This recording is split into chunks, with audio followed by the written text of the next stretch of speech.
यहाँ आपको अपडेट करेंगे। चेयरमैन पीटीआई ने साइफर केस में फर्द जुर्म की कार्रवाई को इस्लामाबाद हाई कोर्ट में चैलेंज कर दिया है। मजीद जानते हैं डॉन न्यूज़ के नुमाइंदे उमर बर्नी से। उमर, बताइएगा दरखास्त में क्या मौक़िफ़ इख्तियार किया गया है?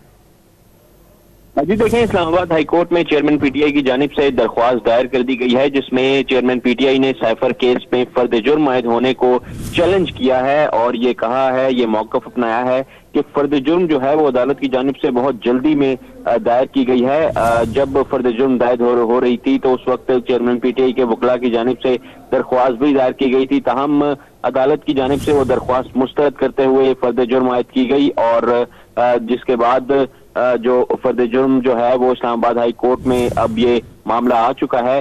चेयरमैन पीटीआई की जानिब से बैरिस्टर सलमान सफदर के जरिए दरख्वास्त जो है वो दायर की गई है, जिसमें इस्तदा की गई है कि अदालत की जानिब से 23 अक्टूबर 2023 को आयद की गई फर्द जुर्म को जो है वो गैर कानूनी और जो है वो कलअदम करार दिया जाए और कोड ऑफ क्रिमिनल प्रोसीजर की खिलाफ वर्जी जो है वो उसको करार दिया जाए।